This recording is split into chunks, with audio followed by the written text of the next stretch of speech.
Hey guys, I'm Coach Udysof and welcome to my Evelynn guide. I've been a challenger player for the past 6 years, and for most of those years, I've been playing Evelynn. I was also previously a professional player in OC for 3 years where I played a bunch of Evelynn games in pro matches, and now most notably, I'm the head coach of Pentanet GG. You guys may have seen me at MSI in 2021 with my team where we faced off against Cloud9. So now I've given you guys my credentials, onto the guide. Welcome to 6 years of Evelynn knowledge combined into one video. Before I was a professional player, I was an Evelynn one-trick and solo queue, and now as a coach, I'm spamming her a bunch. Even though I've been playing her so much, I did a lot of learning throughout this guide, making this video. There are so many little things about Evelynn I didn't even know, so that transitions really well into who's this guide for. No matter how good you are at Evelynn, you may have 1,000 games on her, you may have 1. This video is probably going to have tips and tricks, little bits of information, or even thought processes that you haven't seen before, haven't thought about before while playing Evelynn. If you're a beginner, down in bronze, all the way up into the top of challenger, there are going to be things in this video for you. Over here on my left, there's the table of contents. If you want to skip around and check all these little things about Evelynn, there it is. I'll have timestamps down below. I've got 2 things to shout out before we head into the guide. First off, Coach Curtis has heavily inspired this video. I think his mid lane guides are great, and I want to emulate a similar quality to his through my own guides. And second of all, if you guys want coaching from myself, check down below, udysof.com in the description. Check it out, and I hope to see some of you guys there. So let's start off with why do we actually play Eve in the first place? She is a very strong solo queue champ. She's an AP jungler, so she rounds out those AD pools. She requires coordination of the enemy team to punish you. She's mechanically simple. She's a farming jungler and assassin, and she 1v9s games. So we're about to go into the mechanics section of Eve, but here are some important details to know about her before we get into that. So number 1, her Q marks a target, dealing bonus damage on the next 3 abilities / basic attacks. I'm going to show this off in the mechanics section. Number 2, Smite does not proc your W. So if an enemy has Banshees or Spell Shield like Malzahar, you can smite away their Spell Shield, then use any other damaging ability to proc the W. Number 3, Eve gains bonus 30% move speed on her E usage, and this is for 2 seconds. So you can use this to run away if anyone is chasing you down. Use E on them and you can run away faster. Or when you engage in a team fight and you use your E, you can run straight out with your E movement speed. Number 4, Eve execute damage only procs when the enemy is below 30% maximum health, and Hex Drinker procs at 30% HP. So if you have enough AP damage, you can actually execute straight through someone's Hex Drinker item. So a lot of AD carries build Hex Drinker versus Evelynn, and I always tell my own ADCs don't build it because it's actually not that good. Number 5 is Eve passive gives healing based on level, but also her AP. So something to keep in mind is in the early game, when your passive is proccing when you're not in combat, you're going to be healing to about 1/4 of your HP. But as the game goes longer and you're picking up AP and you're picking up levels, you're going to be engaging in fights, losing more than half your HP, and then you're going to be proccing your passive while invisible, and you're going to be coming back with 75% or more of your HP, and you can come back and burst another carry. So it's really, really good for engages and re-engages. So now that we've got those details down, let's head into the mechanics. So the first mechanic I want to break down for you is Evelynn's Q targeting. Now, most people believe that if you Q somebody, your Q will focus that person if you're in range of them, but this isn't actually necessarily true. Your Qs will focus the person that you last dealt damage to. So for example, if I Q this target but then auto this one, my Qs will now focus this one. So this mechanic's really good to keep in mind, just in case you Q the wrong target and then you actually want to deal damage to this guy, you can redirect your Qs by doing an auto. This also works if you E them or deal damage to them even with your R. So the next mechanic is going to be your QW. This allows you to get quick slows off on your enemies, and all you're going to do is throw a Q, and while it's in air, throw W.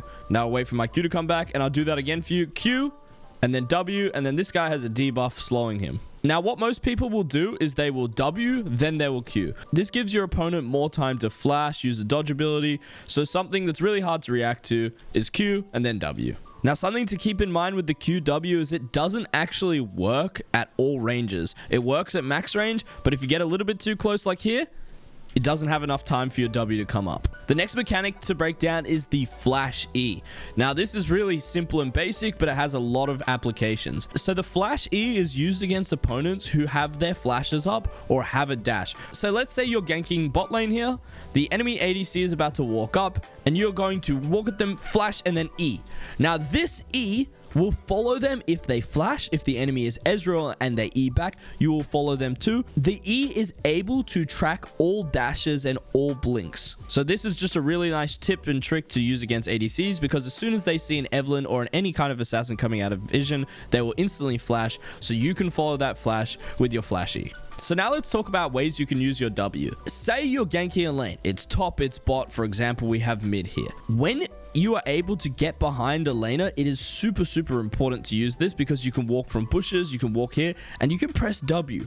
And what this guy will do here is he will start walking back, but he's going to actually walk into you, and now he's sandwiched. This is a really good way of using Evelynn's invisibility, but also her W to your advantage to make your opponents walk into you. A small thing I want to point out to you guys is you can get revealed by towers by not even being in their auto attack range. So something to keep in mind is their attack range is around here, but their vision cone is slightly further out. So something to be aware of. So the next thing I want to show you is the simple Evelynn combos. First, you're going to start by walking up to someone and you're going to be getting close to them and QEing. Now, the reason you Q then E is simple. So when you Q someone first, they take bonus damage for the next 3 attacks. So let's say I E then Q this dummy. It did 160 damage. But if I Q and E it did 229. So you always want to be opening up a fight with Q then E. Also, if you're Qing then Eing, it's actually faster than Eing then Qing, and you'll get your damage out slightly faster, just like this. Now let's break down typical kill combos. So the first Eve combo here is going to be QE, auto attack, QQ. Now that's just going to be the same, except if you have ults, you can also combo ult at the end. So this is the max damage combo. I use this a lot in my early game ganks when I need every little shred of damage. So the way we start off that combo is we go Q, auto, E, Q, Q, Q, weaving autos in between, and then as your final, you are.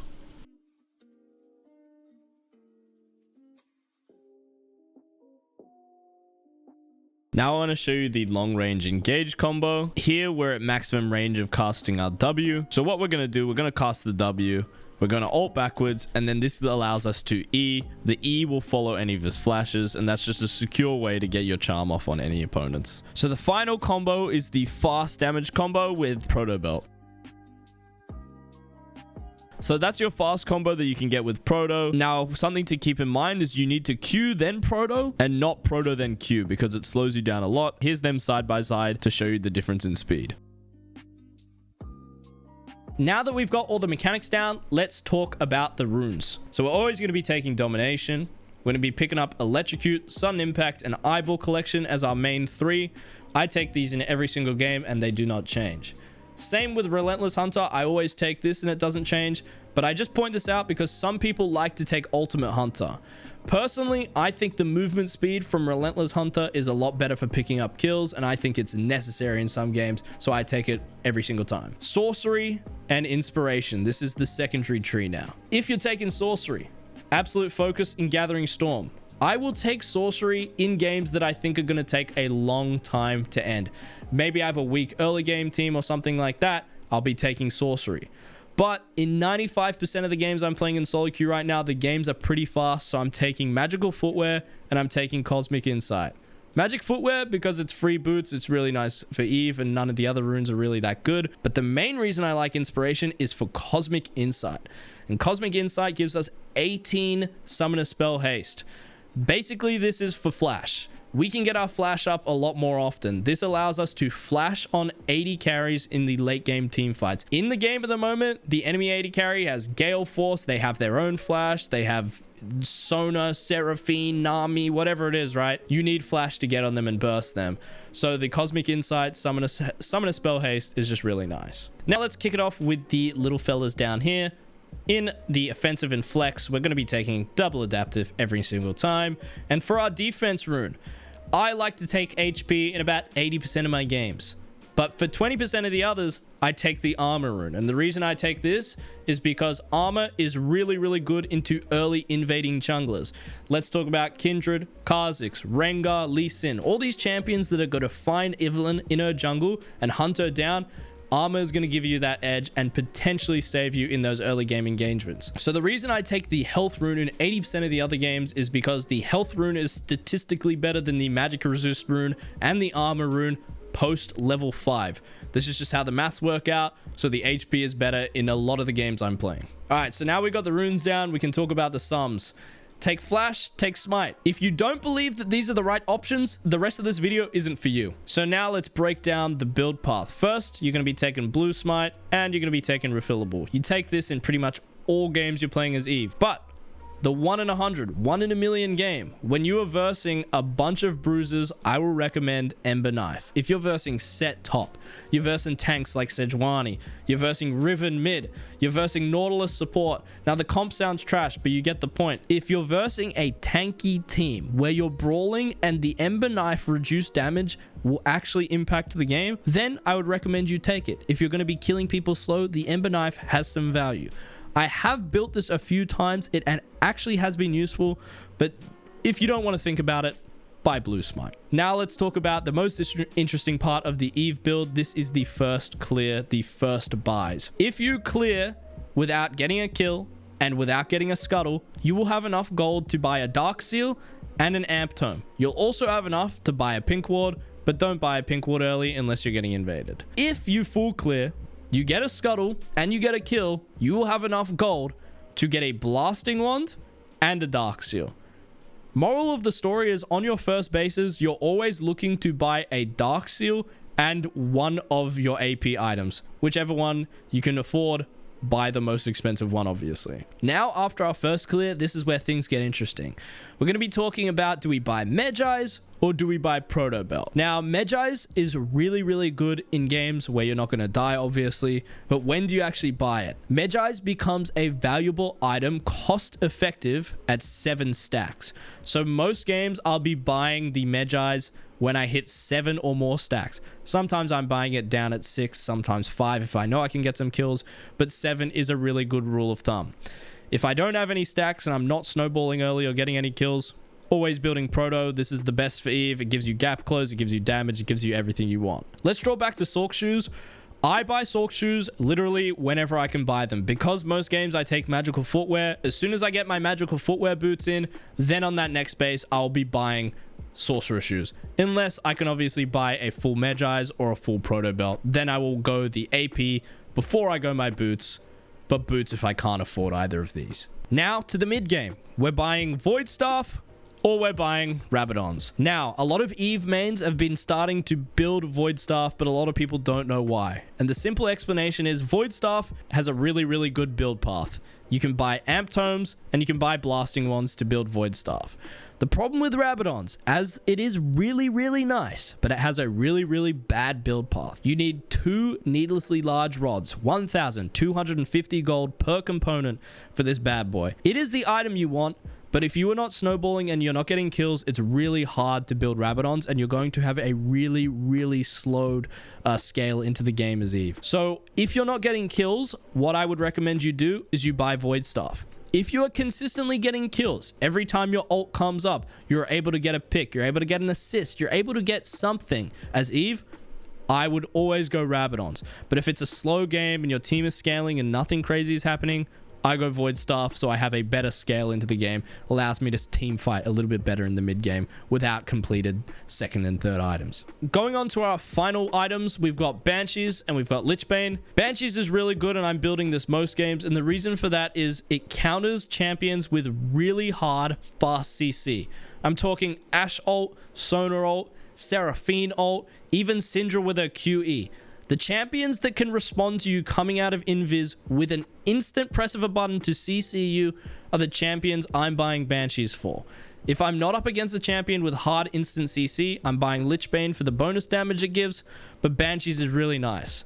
Now, this is going to be your complete build as Evelynn, like 99% of the games. The builds don't change a lot, but something to keep in mind is Banshees is actually really high value, and I will sometimes build it second after Proto, because it can be good into some really, really hard to deal with comps. But most games, general rule of thumb, this is the straight item build. This is what I'm doing. So now that we've spoken about the item build, let's actually break down the items in specific and how they augment the way you play your game. So first off, we're going to take a look over here at the Proto Belt, and Proto Belt's pretty simple. It increases the range at which you can get kills. Obviously, it allows you to dash forward, giving you more range. It unlocks the Q Proto combo for you, just adding damage to your final kill combo. And then the final thing you can do with Proto Belt is save it for people who have flash. So I'm just going to show you an example quickly of how I use Proto Belt, and we'll make it quick. Okay, so in this replay, I'm going to go for a 1v1 onto Yasuo here.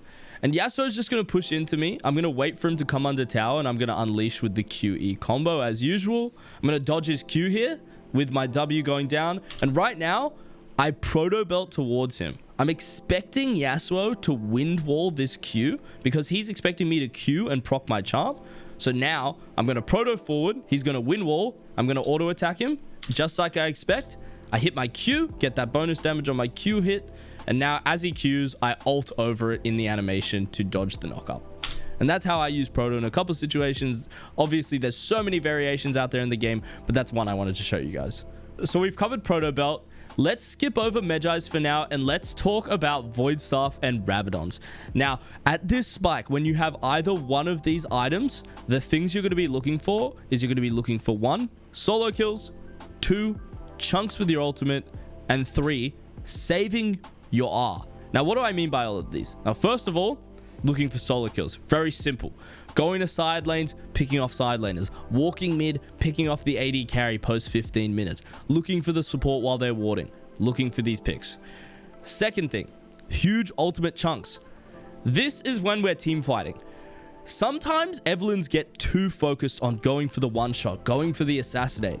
Sometimes it is huge value for you just to open up a fight. You Proto Belt forward, you unleash all your damage, and you ult. And if you're able to ult and hit 3 targets, 4 targets with your ultimate, that is a huge burst of damage. You may be half healthing half of the targets you hit there, and you've already solo won your team fight for your team without even actually killing anyone. And then the third and final thing is saving your R. And what do I mean by this? Evelynn's ult is a pretty long cooldown, and she's quite useless without her ultimate. So when I mean saving your ult, I want you to go for kills without actually having to use your R. Playing slow, playing around your teammates. Sometimes you can even pick AD carries if they don't have summoner spells without using your R. So timing summoners is really key when you have these item spikes, because you can get kills on ADs when they don't have heal. So I'm going to show you some clips of me using these item spikes and how I think about it in the moment. Okay, so for showcasing Void Staff and Rabadon Spike, I've got this first clip here. I'm going to show you another from this game as well. I'm going up against the Shyvana. Now, yes, she is half HP, but just look how much I can do to a tank with one rotation. I Proto forward, hit my Q, hit my E, and I am able to one-shot a tank with QE. And I mean half health her, but even if she was full HP, I blue smite her, I Q her, and I'm able to chase her down. The amount of damage that you can do with the Void Staff against these tanks, because you shred their MR, you shred their MR with your W, is insane. Now, a minute later, in this exact game, I do the exact same thing, except I do it to the enemy AD carry. So right now, I see Draven in the split. I'm rotating behind him with Pyke. I'm going to walk and curve around. And I'm just going to open up here with a Q Proto E. This guy flashes, I follow flash, and all I have to do is auto him and smite him, and he's able to die. I haven't used my ult at this point. Now I'm going to chase down these guys, look for a kill, and pick off Shyvana with the edge of my ult. But it just showcases how much damage you have, the damage threat range you have on tanks with your Void Staff, and then following up there on the Draven, not even needing to use my ult, just having nice positioning, a nice flank, and I'm able to drop autos, drop my blue smite, and pick him off for free. So to finalize things with our item spikes, this is going to be the most unique one. This is Medjai's, because the reason it's so unique is you don't build it every single game. Some games, it's going to be hard to pick up Medjai's. Sometimes you can't reliably live in the game. You're just going to die. But when you can survive and when you can scale, Medjai's is amazing. So what are we doing? How are we playing the game when we have Medjai's? First things first, we are timing flashes. Now, you should be timing flashes every single game as a good habit. But when I'm playing Medjai's, I'm putting that extra effort in. I'm really trying hard. I'm timing everything in the game, and I'm going to be abusing the AD carries that don't have flash, the top laners that don't have flash, whoever it may be. I'm going to be flashing on them, and I'm going to be getting my shutdowns, getting my 4 stacks per kill. Second thing, fight around your ult. Now, this may seem simple, this may seem basic, but fight around your ult. I get greedy sometimes playing Evelynn. I take these 50-50 fights when I don't have ultimate, and usually maybe I'll be able to get a kill, but I will usually die in trade for it, or I'll be able to get flashed on. And especially when you have Medjais, people are going to be focusing you that much more. So when you are playing Medjais, you need to play around your ult cooldown religiously. And then the third thing is sacrificing objectives. This is almost like fighting around your ult, but when you're playing for these heralds, you're playing for these dragons, you need to get greedy. Sometimes a dragon fight may be 50-50, and maybe you can get a few kills, maybe you lose the dragon, but it's just not worth it if you have the chance to die. If you think about it, when you die with Medjais, you lose 10 stacks. That is atrocious for your game. So I don't have footage of me playing Medjais because it's me just running around with 25 Medjais stacks one-shotting people. But to get to that point, you need to be strong, you need to be conservative, and you need to play around these three key things. Medjais is not about raw mechanics. It is not about pressing your buttons the best. It is about using your brain. So timing flashes, fighting around your ult, having that restraint, and then sacrificing objectives. It may be the second dragon, it may be the third. Be okay with giving it up. And that's how you play with Medjais. So this portion of the video is the most important in my mind. This is my mindset while playing Evelynn, which I like to call the checklist. And the reason I call it the checklist is because I break my gameplay down into 4 parts. The first part being level 1, then level 6, mid-game, and end-game. Now, this may sound simple, maybe like, how do you break the game down into 4 sections? Obviously, it is much more complicated than this, but Evelynn has key objectives in the game. What do you want to do level 1? You want to survive. What do you want to do level 6? You get a kill, but you still want to farm. What do you want to do mid-game? You want to assassinate. What do you want to do end-game? You want to win team fights, you want to secure objectives, and you want to be able to close out the game. Yes, sounds simple, but there are so many things going into this. So let's start with level 1, and I'm going to break down all of these sequentially. So first things first, when I am playing level 1, what are the thoughts going through my mind? I have to path to a strong lane so they can support me if I get invaded. I've got to identify what are the enemy junglers' options. Are they a Kindred? Are they a Graves? Are they a Kha'Zix? Are they going to invade me level 3? Are they going to invade me level 2? Maybe they have a pushing mid laner like a Lucian. Can I get invaded by 2 people? I have to think about what the enemy jungler can do and how he can utilize his teammates to impact me. Number 3, I've got to control my team to protect me on my first clear. Now, what does this mean? This means pathing to these strong lanes and pinging them, bringing them to me to defend my jungle. I always see people playing to the strong side, but they're not using pings to communicate. This is a huge part of your Evelynn gameplay. As well as using your teammates as bodies and as players, you also need to use the resources that they have, and that being trinkets in the early game. If I'm up against a Kindred, I am so godly afraid of getting invaded as Evelynn. That matchup is really hard. The number one thing I'm doing in those games is I'm not even using my teammates as bodies. I am asking them to ward. I am pinging them. I'm saying, hey, ward here. I'm saying, hey, ward here. Mid laner, do this. Bot laner, do that. This is the number one important thing to do when you are playing these hard matchups. And these are the things I'm taking into account on my level 1. The final thing is Scuttle Crab. Now, you've got your full clear off successfully. You're able to play defensively. But now you've got to play towards the Scuttle Crab. And sometimes you're just not going to be able to do that as Evelynn. I'd say in about 50% of my games, sometimes 60, I'm giving up the Scuttle Crab. The enemy laners have pushed mid. The enemy junglers matching me. There are so many reasons why I might be giving away Scuttle Crab as Evelynn in my games. And it's okay. As long as you get your 6 camps on cooldown, you're happy. In the meta right now, in the patch, the Scuttle is really, really weak. Anyways, the best thing about it is the gold, but the XP is negligible. And when we're playing Evelynn, it's all about getting to that level 6, so we don't really care about losing Scuttle. So be okay to lose it. So I'm going to showcase to you how I put all of these things into practice in a little clip. So now I've got the replay up. I'm playing Evelynn up into Wukong. Let's talk about how we apply our level 1 lessons and our mindset to this game. So first things first, we need to look for our strong lane. And I've chosen a hard one here for us. We've got Tryndamere, pretty good laner, up against Renekton. Now, Renekton has Ignite. He's a really strong early game champion. Unfortunately, we have a losing top lane. Now let's look to mid. Cassio into Talia. Cassiopeia, traditionally scaling champion, doesn't provide too much early and doesn't like to roam. So again, against the Talia, not a strong lane for us. Now, the final option we have here is Twitch and Yuumi. And again, Twitch and Yuumi are not exceptional, but they are the best we've got. Into the Ezreal Bard. Ezreal Bard can win this lane if they hit a nice stun onto Twitch and Yuumi, but Twitch actually took cleanse this game, so even if they hit a stun and maybe Ezreal exhausts him, Twitch and Yuumi are probably going to be able to get some pressure in the first few levels. First level 1, level 2, and potentially 3. This is enough that for if I get invaded by Wukong, they're going to be able to rotate to me comfortably and not lose too much. Now, sometimes as Evelynn, it's not about making wins and it's not about getting victories in the early game, but it is about minimizing your potential losses. And in this game, that is exactly what we're going to do. Now, we think about next is the jungle matchup. Wukong. Wukong can only invade at level 3. So what I'm going to do is obviously I'm going to start on the top side with Tryndamere, and I'm going to path down to my stronger Twitch and Yuumi lane. And I'm going to be only afraid of Wukong invading me on my bottom side.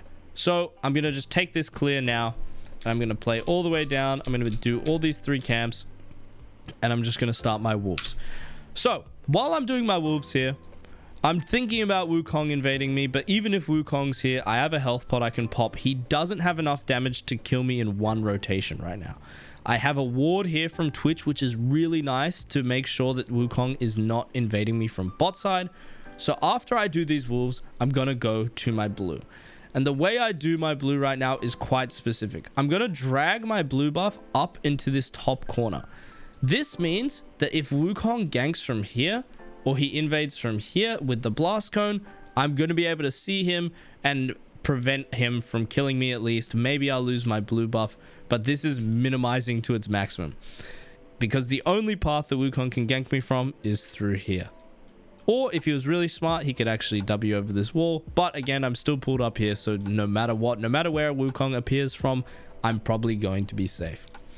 Now, you're going to see here, Wukong eventually doesn't actually invade me. He just full clears, which is what most Wukongs are going to do. But as Evelynn, you do need to keep in mind that you are such a weak champion in the early game that people are going to put a target on your head, and you are going to get invaded a lot of your games. I get away with it. My mid lane ends up tanking the gank for me, which is really unfortunate, but it is what it is. Now, the final thing we need to think about is our Scuttle Crab.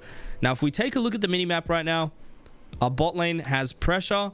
Our mid laner actually unfortunately died, but watching Wukong, he's going to walk to top side. So that means we're going to get an uncontested scuttle. If Wukong just walked down here, I probably would have just given the scuttle anyways. I don't want to pull my Twitch Yuumi out of their lane while they're maintaining pressure on the Ezreal and the Bard. So I'm really glad that Wukong went top here, but I think that's a mistake from him and he should have pressured me off this scuttle. So that's my thought process, that's my theory, and that's how I apply level 1 mindset to all of my games. Now let's go on to level 6. So for level 6, we have done our level 1. We have rinsed and repeat. We have full cleared over and over again, and we've secured our camps. We are now approaching our ultimate. So what are the key points we're looking at here? First of all, you've got to hide your level 6. Once you tick 6, you don't want to show it instantly. Only show it when you're able to get a kill. The enemy team is not going to know if you're level 5, if you're invisible around this level 6 mark. So play towards that. Play to that lack of knowledge and abuse your opponents playing up while you're invisible. Second thing we're going to be looking for is get that first kill on your 6. So many games, I don't get a kill as Evelynn on my level 6. I'm not able to find an opportunity and I'm not able to snowball, and the game is exceptionally hard. So the number one thing we're looking for is we hit 6, we go to a lane, and we hit them fast while they're not expecting it. Third thing, dragons and heralds. Now this is a very, very large expanding topic, but dragons and heralds. Once we are 6, we need to be thinking about pressuring lanes that allow us to get these objectives. Because if we're able to get a kill, then we're able to start objectives. Evelynn isn't good in skirmishes in the early game. She doesn't win the 3v3. She doesn't like the 2v2s. So what you need to be doing is getting these picks and then taking objectives with numbers advantage. Sometimes, on the other side, an enemy team is going to force an objective and they're going to force you to respond. And most of the time as Evelynn, you're just going to give it. If an enemy team starts dragon, run to top side and dive the top laner. This is what I mean by objectives. This is what I mean by dragons as heralds. It's about taking them, but it's also about giving them. And then the final thing is, once you have done all of these things, you have created pressure, you have used your ultimate, you've gotten a kill, back to farming. So many Evelynns I see, they over gank. They go invisible and they get excited and they gank, and they do nothing. They get chunks on laners, but it doesn't actually do anything for them, and they're skipping all their camps and they're not getting strong. Get your kill, get the gold, then go back to farming, and as soon as your ultimate's back up, then go for those secure kills. Time who has flashed, take a look at who has no escape abilities, dive people who are getting pushed under tower. All of these things, take advantage of them, but go back to farming. So let's take a look at how I use my level 6 in a clip. Okay, so let's talk about level 6 and how I apply my thought process to this game. So I've just ticked 6 on this camp. The enemy team does not know that I am level 6. My Aatrox is currently building a wave and he's pushing it into Gragas. I have a pushing mid laner, Lucian. He just keeps pushing waves under this tower, keeping the enemy mid laner under control, which is Zilean. We're just pushing him under, getting plates, and getting pressure into the enemy jungles. Now, the final thing, I've got a pushing, hard-winning bot lane of Kalista Nautilus. Now, this is a really ideal lane for me to gank, but after I take this red, I'm actually going to opt to gank top lane. And the reason for this is we've already taken Dragon on the bot side. Herald is up. I want to be playing for this objective. I've got huge push on mid, so Lucian can rotate with ease. And my bot lane is Kalista Naut versus Ezreal Swain, so they can play the 2v2 well. They don't need to pressure if they're getting pressured by the enemy jungler. And we're going to see here, they're going to actually 2v3 anyways. But here, I'm going to run topside. The enemy team doesn't know I'm 6 still. I'm going to walk through. I'm going to dive this Gragas. Now, here, usually we would wait for the wave to come in, but Gragas is actually just going to throw all of his abilities. He drops his ult here. He dropped his E. I'm going to flash on Gragas here.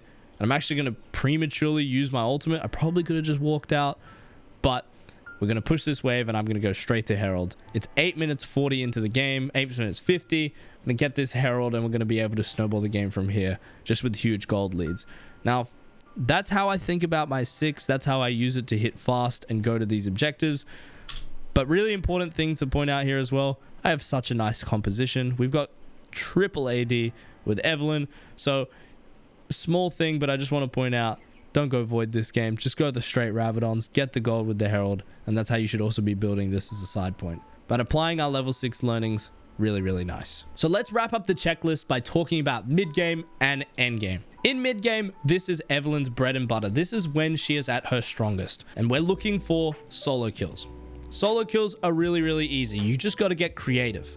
Think about the enemy support. Where's she going to be? Dragon spawning in a minute. She's probably warding Dragon now. Pick her off while she is warding. The enemy top laner just pushed a wave. Where are they going? Are they rotating mid? Are they coming to the next wave? If you're able to pick off that top laner in the side lane, in the jungle, whatever they are doing, picking them off with solo kills allows you to snowball the game heavily and break towers, break objectives, take dragons, whatever it may be. Solo kills are the game as Evelynn. Second part, I'm looking to 100 to 0 squishies without my R. And this is solo kills, but this is the next level of solo kills. Imagine you just had a team fight. The enemy AD carry burnt their exhaust, they burnt their heal. Great. If you are Evelynn, you see that, you run straight down mid lane. You know that AD carry is going to come to the mid wave and you are going to kill them with your Q and your E and maybe your smite. You don't need anything else. An AD carry versus an even average damage Evelynn, she doesn't need to be fit or anything, can 100 to 0 almost all AD carries in the mid game. The final thing we're looking at is towers. So why are we focusing towers? When you think of Evelynn, you think, ooh, towers, I want to stay away from those. No. When you are Evelynn in the mid game, you are strong, you are spiking, you need to be breaking towers. And the reason for this is because the enemy team is obviously going to be afraid of you. They need to stay under towers. So the less towers they have, obviously, the less security they have, the less protection they have from you. So when you get those kills, you get those picks, you need to ping your team. You need to force down these towers. Imagine you're in a late game situation and the enemy still has their mid tower. How many opportunities do you have to flank? Not many. Think about if that tower's gone now. You can run through the enemy jungle. You can run through the other side. You can do so much more when these towers are broken. So breaking towers in the mid game is essential. Final thing, let's go on to the end game. The end game is where Evelynn is known for her Baron rushes. Now, why is this? Evelynn has two key abilities that make outsmiting her incredibly hard. The first one is the basic one. It's her E. Her E and her smite combo does about 1200 damage depending on AP. Can do a little bit more, a little bit less, but it's really, really nice for securing Barons. Super hard to outsmite her. And then the final thing is, if the jungle is right there and they have a great smite combo as well, then you can use your ultimate. Evelynn ult does a ton of damage. Combining that with smite, you are able to secure Barons with ease. No one can outsmite you with that combo. It is really, really hard to lose the Baron. And if you do lose it, it's probably your fault making a mistake there.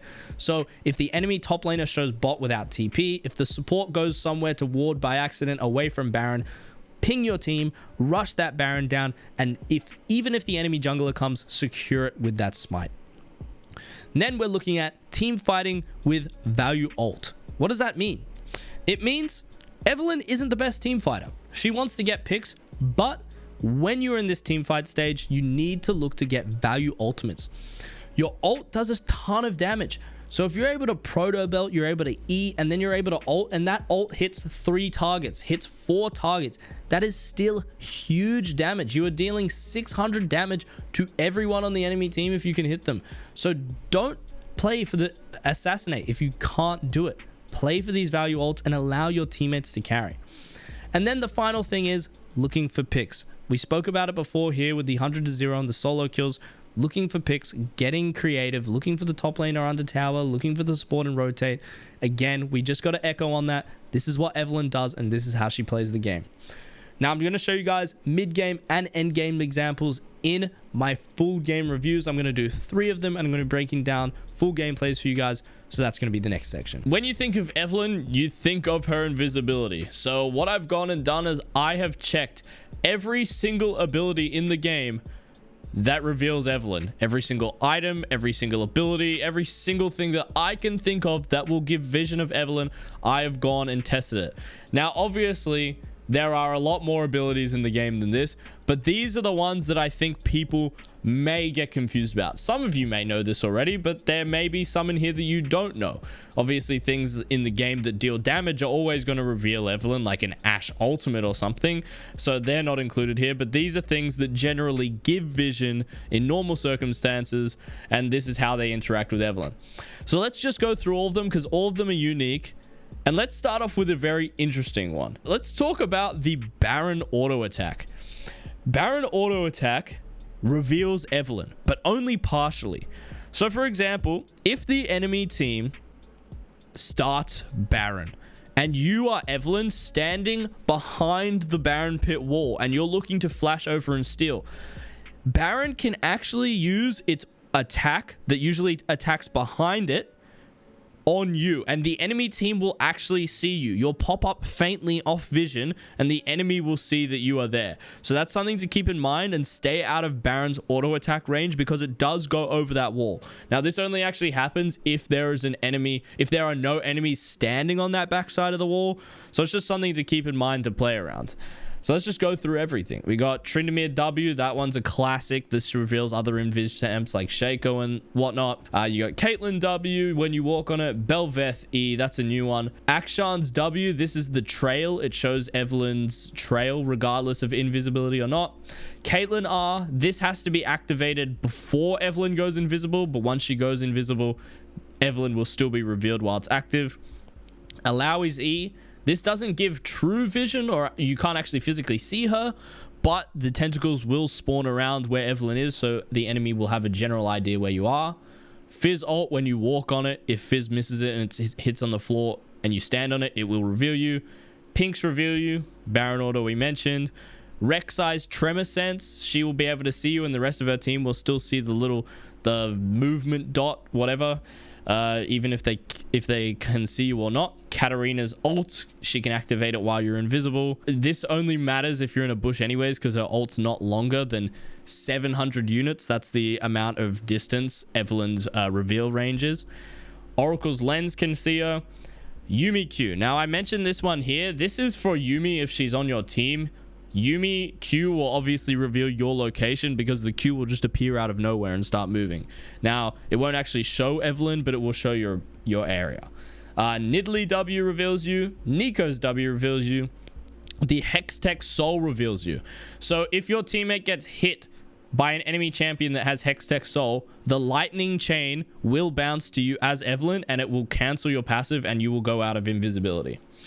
Senna's E. This is the mist that makes you go invisible. Now, this is interesting. This is Senna on your own team. The way Senna E works is very weird. It's very buggy, and it doesn't really make much sense. So I had to test this one today, and I'll have some footage on screen right now.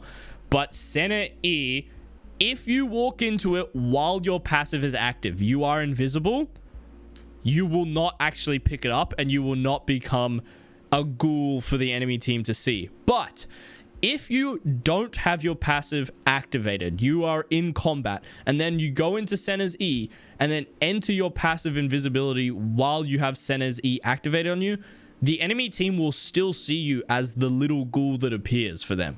So it's a really bad interaction for Evelynn. So yeah, be mindful of picking up Senna's E and then going invisible. The enemy can still see you. Rengar's R, that reveals you when he presses R. Very simple. Akshan ulti works very similar to Caitlyn's ult. It activates on you and will keep you visible until it's activated. Warwick W, this will show a blood trail just like Akshan W. Jin E, if you walk on it, it activates. Airy and Comet. Now, this is very minor interactions, but this is between you and Yuumi again. I recorded this one as well because I wasn't actually too sure how this worked until today. But long story short, if you have a Yuumi on you and she has used Q on an enemy, and the Airy will damage your opponent, but then the Airy always has to come back to the champion. So when Airy returns to you and Yuumi, it will actually flash blue when it returns to you, so it will reveal your location very temporarily. Same with Comet, except Comet works a little bit differently. When you damage someone, Comet will come from your general location and then deal damage to someone. So it's kind of like Yuumi's Q. It shows your general area. Teemo Shrooms show where you are, obviously, when you step on them. And then the final one is Gale Force. This is something I had to test out today to just make sure. And yes, if someone Gale Forces in your direction while you were invisible as Evelynn, and they don't even need to see you, it will deal damage to you and it will cancel your passive and reveal you. And then here's a list of things that don't reveal you. Now, I don't want to go over everything, but general mobs like Ivern's R, Annie's R, Yorick's ghouls and his passive don't reveal you. Things that give vision like Rise's R don't attack you. Kindred's W. Shaco Box is a really interesting one to know, because something to keep in mind is Shaco Box won't activate on you, but as soon as you press an ability in that Shaco Box, it will instantly activate. So that's something to keep in mind. If the enemy AD is standing on a Shaco Box, you just can't flash in and try and avoid the Shaco Box. It will instantaneously cast and you will get straight up feared. Maokai E, you could walk over things like this all the time. Heimer turrets, all these general abilities, AF turret. Yep. And that's it. If you guys want to know more about these, or you think I missed any, please let me know in the comments. But I did a lot of due diligence with this, and I think I got all of them. Okay, guys, so I stressed the importance of surviving your first Evelynn clear, and this is actually how you're going to be doing the Eve clear. If you're able to get this clear down and able to get it done fast, then you are going to survive so many more of your games, because you're not getting invaded and you're getting your XP as fast as possible. So first off, we're going to start with a Q auto onto the red buff, and we're just going to kite it down to the Krugs. Now, in between every single auto, we just take a step down, every step down. Every single time Q is up, we spam it on the red. Now we're going to walk all the way down to the Krugs as we're finishing red, and we're going to use the Q to aggro the Krugs. We're going to focus the big Krug, as the Q will finish off the medium one anyways. And something to keep in mind is I didn't get a leash this game, so I usually will smite the Krugs instead of the red, but this game I smited red buff. Now focus down the medium-sized Krugs and drag them to the edge of this wall. And as they fall into the little fellas, you can finish them off with your final Qs. This gets you to the raptor camp, which you can use your Q on the big one and hit all the raptors with your empowered E. Now we're just going to focus down the big guy with our autos and let our Qs finish off the little ones. And we're going to use an E on this big raptor to get movement speed towards the wolves. Now we're going to use our Q on the big wolf, and we're just going to start kiting it towards Gromp. This is pretty easy, just kiting, auto-attacking, E-ing, and kiting all the way up to our Gromp. And we're going to finish off this wolf here in a second with our E and make it all the way to the Gromp, which we start with a max range Q. And we're just going to be kiting it now to the blue buff. Now, something we're going to do here might be a little bit risky if you feel like you're going to get invaded, but we're going to start blue here and drag it all the way to the Gromp so we can start doing both camps at the same time. This just saves us a few seconds. It does lose us a little bit extra health. So again, if you're going to get invaded, don't do it. And now to end the clear, we're going to kite the blue buff down to the scuttle. The scuttle would have spawned probably like 3, 4, 5 seconds maybe after you finish this clear. But with a leash, you can basically get to the scuttle as it spawns. Now I'm going to break down for you how to play hard matchups, medium level matchups, and easy matchups, and give a couple tips and tricks on how I would pilot them. So let's start with easy matchups. Versus most of these champions in C and D tier, you are just going to full clear. You're really going to have no problems in most of these games. There are some games where, say, a C type champion like a Trundle will invade you, but usually you can just split the map against them and path away from them. Let's talk about the B and potentially some of the A matchups, closer to medium, maybe some hard matchups, something like a Graves. This is all about early warding and avoiding his invades. Same with Jarvan, same with Lee Sin. Now you might be curious as to why these champions are in B tier, even though they can invade you so easily and hunt you down. They're pretty bad at actually killing Eve. They can get in her face, they can find her, but unless you're making really big mistakes as Evelynn, they're not going to actually kill you. Also, I'd just like to clarify, you might see Camille here in the A tier. I'm just talking about when these jungle champions are actually in meta. Camille has been terrible in jungle for a long time, so she's actually a D tier champ, but if she got buffed again and she was actually good in jungle, it'd probably be an A tier challenging matchup just because of how much pressure she can do early. Now, let's talk about the thing that most people care about, and that is how to survive these S tier matchups.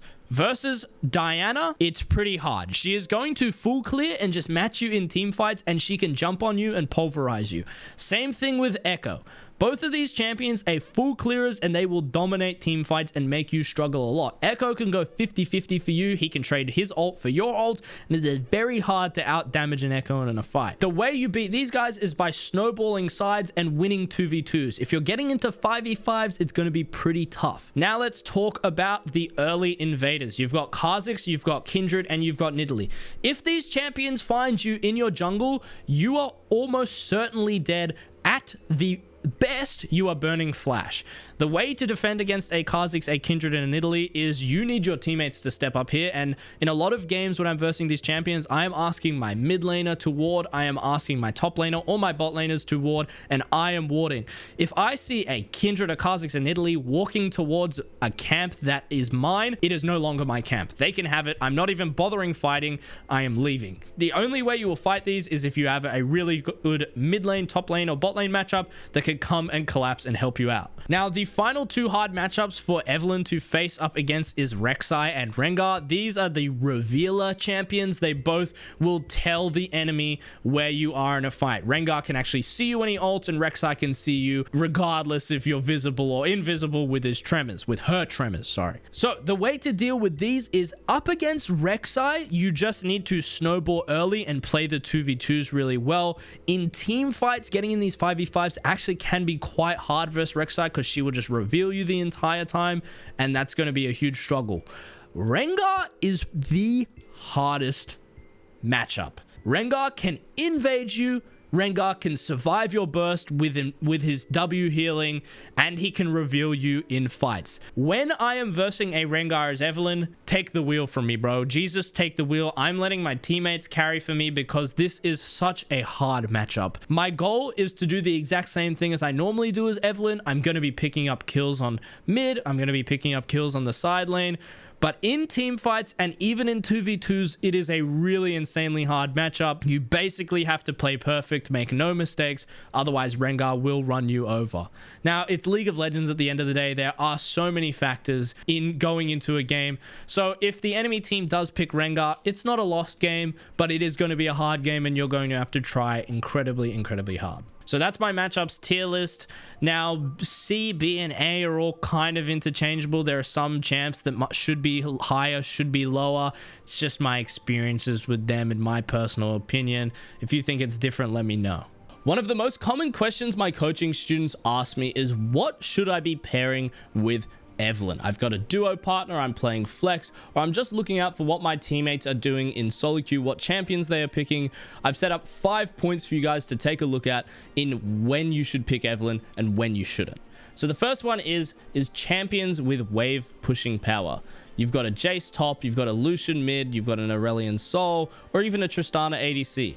All of these champions pair really, really well with Evelynn because her number one weakness is the early game. She needs support. So if champions are able to push, they're able to come and rotate to her and support her if she's getting invaded.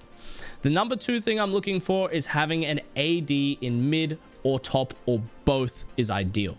Now, obviously, this is because of damage spread. If you have too many AP champions on your team, it's obviously bad for you because then you're going to have to be building void staffs and the enemy team is going to be getting magic resist, and it's going to be harder for you to get those shutdowns onto tankier champions. So AD champs in mid and top, really, really nice to pair with Evelynn. The third thing is side laning champions. We're looking at Camille, we're looking at Aurelia. All these side laners here are perfect to pair with Evelynn. Now, the reason for this is you can dive so easily with Evelynn's ult. You take turret aggro and you ult out. You lose turret aggro instantly. It's really nice. It sets up a lot of plays for you in the mid to late game if you have no options to team fight, which is quite hard with Evelynn sometimes. You don't want a 5v5. So if you have a side laning champion, it gives you extra options to get picks. The fourth thing I'm looking for is a Yuumi.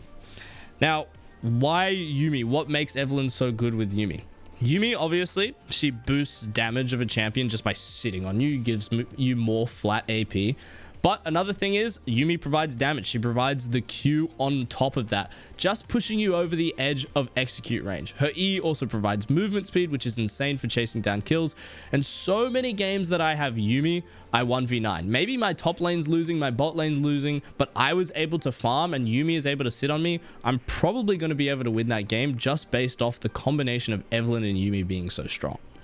And the fifth and final thing I'm looking at is, do not play Evelynn with triple AP. 3 AP champions and Evelynn does not go well together. If you are an assassin AD champion and your entire team is AD, then everyone on the enemy team is going to pick armor items. They're going to be playing defensive. They're going to be getting GAs. It's going to be so hard for you to get those assassination kills. It's the exact same for Evelynn. Imagine you have a Gragas top and a Victor mid lane, and you have your Evelynn jungle, and the enemy top laner is Shyvana, and she's built 3 magic resist items. How are you going to win that game? There is no way of winning that game. So if you have 3 AP champions, it is sometimes winnable. I have won games out there, but more often than not, that game is worth dodging. So do not pick Evelynn if you have 3 APs on your team. All right, guys, so here for the first game, we've got myself playing Evelynn up against Kayn. This is going to be a high elo game, so I'm just going to be taking you through all of my thought processes that I had during the match, what maybe make, the decisions, how I was able to close it out, yada, yada, yada, applying all the things we've learned from this guide. I'm going to be taking you through another video after this one as well. So with this game, we are playing Evelynn into Kayn. Really nice matchup for us here. Really, really easy. We're going to be pathing towards our bottom lane, and the reason behind that is Misfortune and Sona pretty decent lane, a scaling lane though with Sona, and Lux and Zeri actually have huge kill potential on them because none of them have cleanse. There's no cleanses in the bot lane, and we have a Lux. So I can actually provide pressure on the bot lane here. Even though I'm Evelynn, she actually has good gank setup in the early game with her W flash charm. She's able to secure kills really easily, and it's hard for Kayn to punish me in these early skirmishes anyway, so I'm not afraid of Kayn matching us. So that's why I decided to path bot this game. I don't really need to defensively path. I don't need to do anything crazy this one. It's just nice for me to go bot.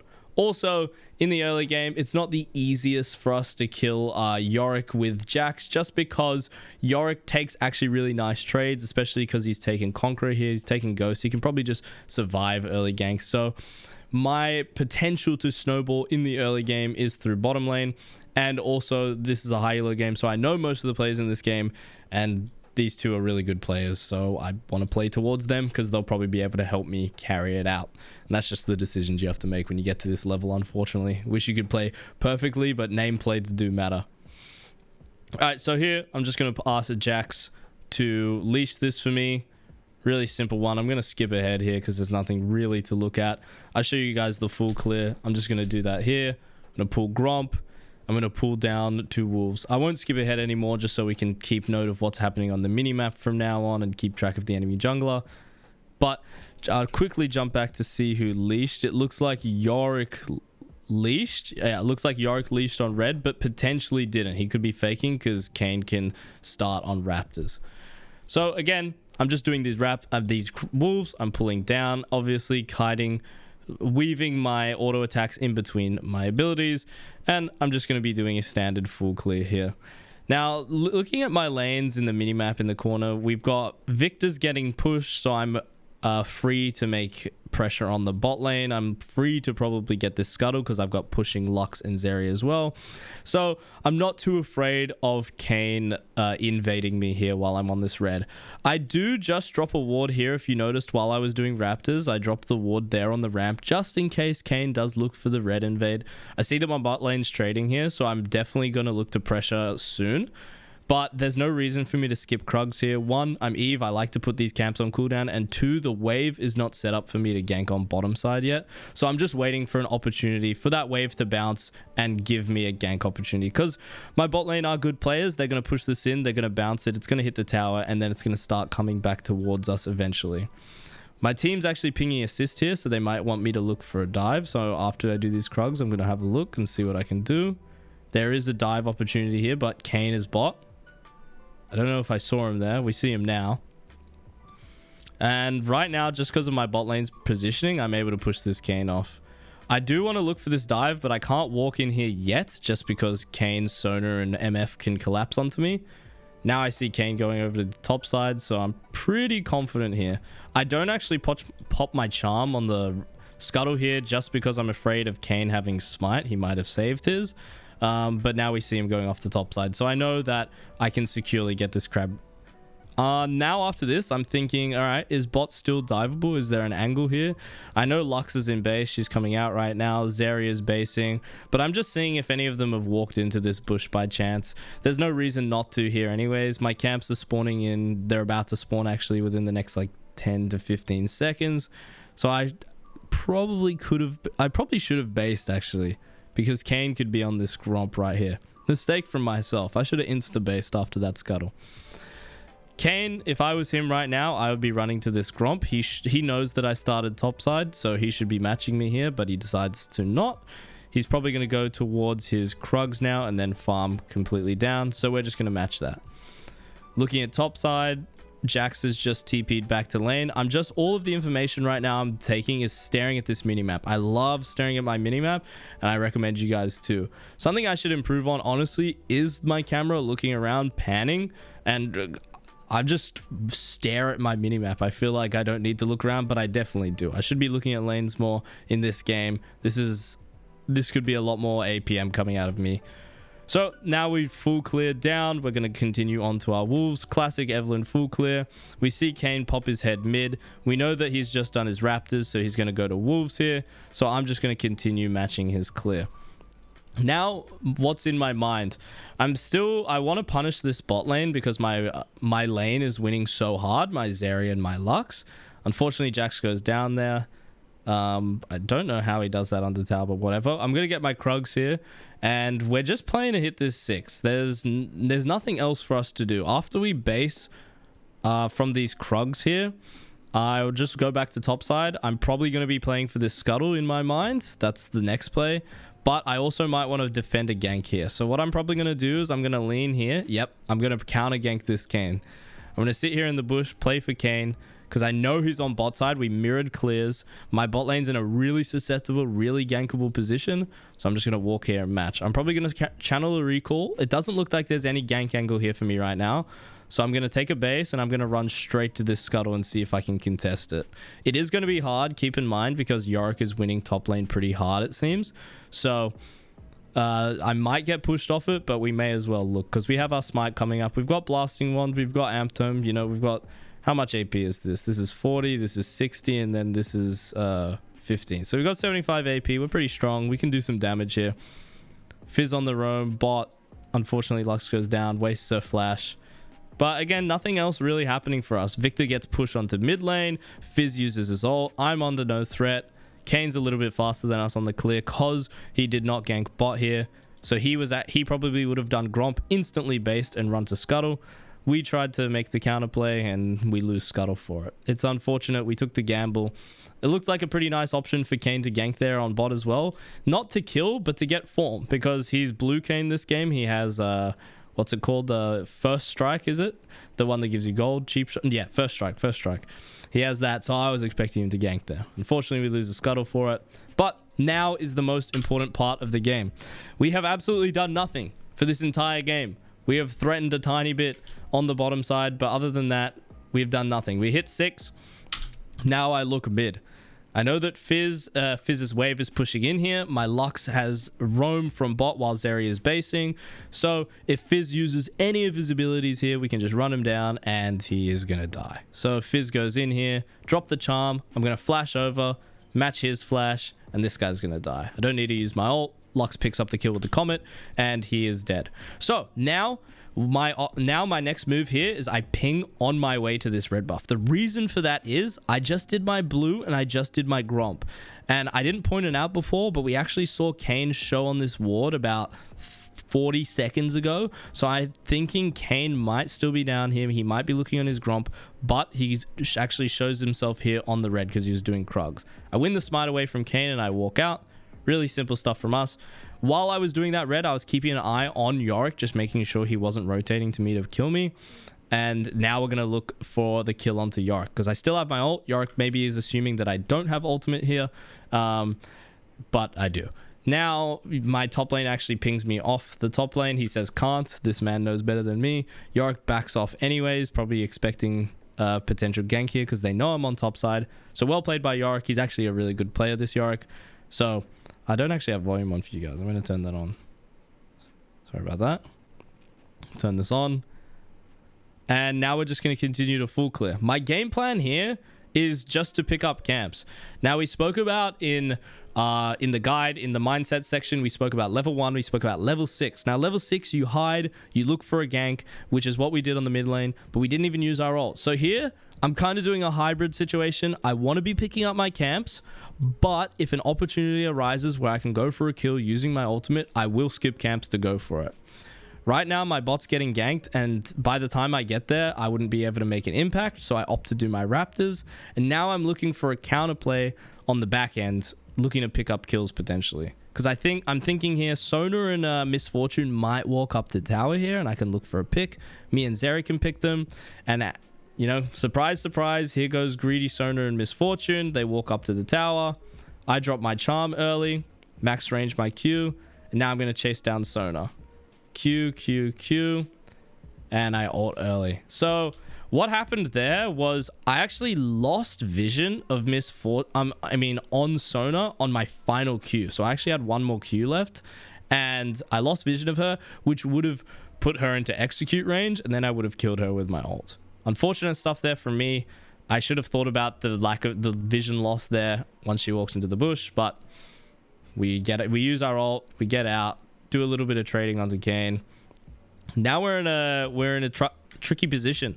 We want to get this wave pushed out. Make sure Zeri can get a good base. So I'm just going to stay here. And I'm just a little bit worried about Kane coming back and trying to freeze this wave with Sona. But Lux is here, so they'll probably let us get this this wave in for free. But yeah, just keeping in mind, really, really important. Make sure that your laners can base after you gank for them, because we don't want this Zeri getting frozen on. We don't want her getting her minions denied. So we push the wave in and then we go back to our camps. But now let's think about the counterplay from the enemy team, right? I've shown on bot side, I've made sure that Zeri gets her wave pushed in. If Kane instantly based, Kane right now is running to Herald. And to be honest, I don't have any counterplay. My top laner is losing. I have no ultimate. So all I'm doing is just picking up my camps and making myself strong. Because we have no vision as well on top side. Kane could be anywhere. He's on top scuttle. He could be on my Gromp. He could be on Herald.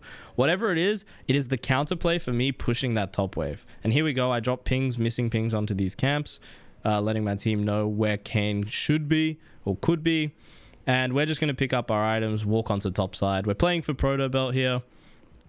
I actually just realized my boots came in. So I should have actually bought Sorcerer shoes, but I think they just came in, if I'm not mistaken. Yeah, I did. So I bought Amptome and walked out, and then my boots came in as I left. I really would have wanted to buy Sorks there if I was more cognizant of it, but it is what it is. We just build towards our Proto Belt. So I just keep pinging, missing on the Herald. My Victor's scaling really nicely. He's got Crown versus Fizz, so hopefully he doesn't die. And now I'm just going to go here, check the Herald. Honestly, even if Kane is here on Herald, it's going to be hard for me to do anything about it, just because Yorick has so much pressure on top. He's so hard to kill right now because Jax is just so much weaker than him. So again, we go back to the game plan of what we do at around the level 6 time. We're just going to be taking our camps, picking them up as we go, and playing towards our objectives, items objectives. We see Kane on the scuttle. Can't do anything about that. My Victor has move here, so I am keeping an eye on it. I know that they can't start this Herald for free, but ultimately I have a losing lane top. I don't have the strongest lane in Victor, so I just want to be running down bot. I want to continuously full clear to play for this winning lane. And we see here Zeri and Lux taking really hard trades. Lux's health bar super low. Zeri taking an ultimate trade onto the tower down bot side. Really hard trades for us. So now I'm just going to run straight down, look for the dive. I know that Kane is around here somewhere, so I do need to keep that in mind when I'm going for this play. And then we show on a pink, Kane is here, but I'm just going to flash in, double ultimate, and easy to get out. Drop a W on Kane. I don't think this is killable here. If Kane kept going, it was maybe a turn angle, but we see Fizz rotating down, so we've got to get out as fast as possible. So that was really nice. Flash under tower, really quick reactivity, playing around my bots trades. Just got to wait for Fizz here now. So far, so good for us. We've just full cleared pretty much the entire game. Kane has let us do whatever we want, but we have also let Kane do whatever he wants. So equal trades here. Now, we're in a really tricky situation of them starting Herald, they're starting Dragon. But let's analyze what's just happened. My Zeri and Lux are coming out of base, but the problem is, we killed Sona and Misfortune so quickly that they're probably already here. So the enemy team starting Dragon right now, I cannot do anything about it. I have no ult, I have no flash, and I have no... My strong bot lane is not here. So I am happy giving this objective. I'm happy to take these Krugs, take my camps, go pressure somewhere else when I have my ultimate. But while I have my ult, I'm just going to revert straight back to my original game plan, which is farm when my ult is down. There's nothing I can do here, and I'm just going to let them lay waste to the map. Because that's what you get for playing Evelynn. That is the trade-off. You are an invisible champion. You are really annoying for the enemy to verse, but it is really annoying for you to make any impact on objectives without your ult. So I'm pinging danger on the Dragon. We get a ward onto Drag. Looks like the duos just run to mid. Really bad analysis from the enemy team not to have started Dragon there before, but Kane's looking for it now. I've taken my bot camp, so I'm feeling free to go over and trade here. Not unconfident at all. My Zeri has rotate and my Victor has push. So they actually win this skirmish on bot side, but just due to the fact that we have a great position here, Lux setting up on the dragon, Victor has move, and MF is catching a wave. And Zeri, even though it looks like she's far away, she can just E over this wall and join us at the dragon fight. I'm confident enough to pull this dragon. I don't want a 50-50 just yet, though. Play away from the Fizz ult. I was looking for Fizz on the back end. Unfortunately, they pick up the drag. And we're just going to walk out. We pick up MF Flash. Do we kill MF? And we kill MFs. So we get MF's Flash. We get a kill on Sona. Really nice by us. So it's like, we just have to accept the reality of the situation that even though we had great position on Dragon, we're up against Kayn with Prowler's Claw. We're up against a Fizz. We're up against Sona and MF. Like, they are so much better at skirmishing than us in the early game in this river situation, especially against me without ult, that they just can walk at me, throw Fizz ult, push me off the drag, and finish it off. But they are also split, so their positioning is bad, and we take advantage of that, pick them up from the kill. So now, we've gotten a bunch of kills. Misfortune, no flash. That's in the back of my mind. I'm going to be looking to kill Misfortune 1v1, trying not to use my ultimates to pick her up. And now we're going to be just looking into the top side while Kayn is backing off. So I'm going to be looking to deny his camps while I can. I know Kayn will be here soon, so I want to posture a little bit. Actually posturing quite dangerously here, to be honest. Should be dragging this more. Take away this camp. Use my E to get movement speed. I'm going to stand behind this wall right now. I stand behind because my passive is coming up. I don't want Kayn to see me. Now I walk in. Ended up not mattering. Zimbabwe Q for me. Probably going to another dimension. But we kill Kayn. Push this wave. And now I want to see if I decide to stay for my camps or I back for my items. I'm going to back here because I've got so much gold. I have such big item spikes. So staying on the map's a little bit inefficient here. But sometimes I get greedy and stay. Now, we decide here. I'm looking at I just look at my scoreboard there for a second. Because I'm deciding, do I buy Medjais or do I not? In this game, you guys ask yourself, would you buy Medjais, would you not? I think personally, this is a really, really scary game to buy Medjais. I think Fizz can kill me easy. I think Sona can kill me easy because of her instant ult. I think Kayn can kill me easily. But I'm feeling confident, and sometimes it's a feeling thing. So I'm pretty sure I'm going to go for the Medjais this game. Let's see. I do. It was an awkward gold value. So now you see me, after I buy this Medjais, I actually hover Banshees. Now, usually in my guide, I didn't say buy Banshees early, but sometimes you can.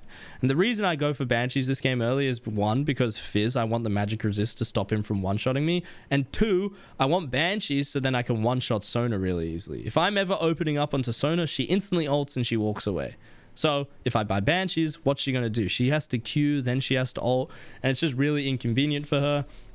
So I'm going to be able to open up onto Sona and team fights really easy with the Banshee's third item after our Medjais.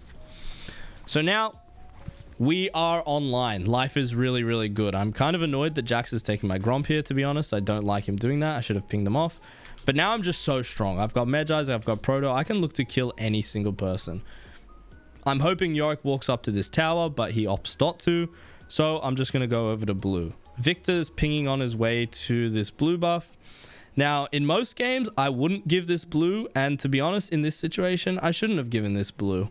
But Victor pings on his way, and I'd rather keep this guy happy than anything, so I give him the blue. But my honest advice to you in most solo queue games is, if you are 4-0-2, you are an Evelynn with Medjais, do not give blue buff to your mid laner. Screw this guy. Who plays Victor in solo queue anyway? Dog champ, so you should have taken it. But anyways, we're going to continue full clearing here. Full clear, play around our bot side, because right now I'm thinking, all right, what's my objective? My objective could be Herald, but again, my Jax is just so worthless that I don't ever want to go near him. So I'm just going to keep full clearing and playing to where Lux is, where Zeri is. These guys give me so much pressure. If I was to replay this game over and I'd play it perfectly, right now, I would have actually told my team, I would have said, Lux and Zeri, go bot here. Go mid here, and I actually want to put my Victor in this bot lane.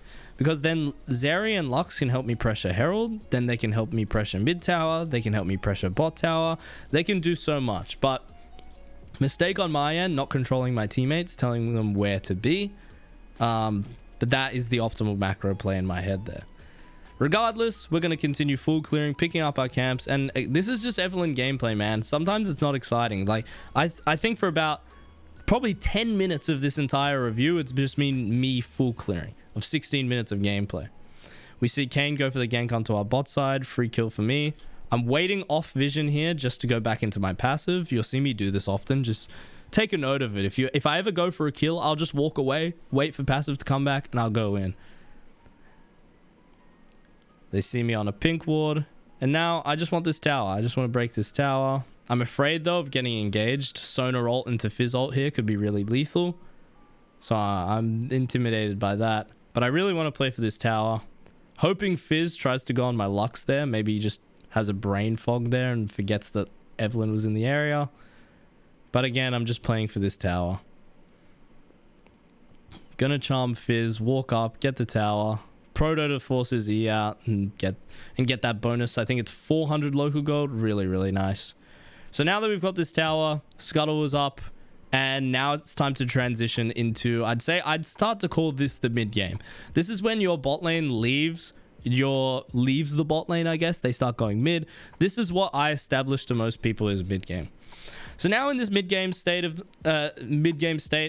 what am I trying to do? I now want to start thinking about, I want to put Yorick behind, because Yorick is he's a little bit too strong. So that's in the back of my mind. I still want to be punishing with Zeri and Lux, but I am threatened by this Yorick. He's going to keep splitting. He's going to keep pressuring. I feel like this guy's going to start taking towers away from us if we're not playing effectively.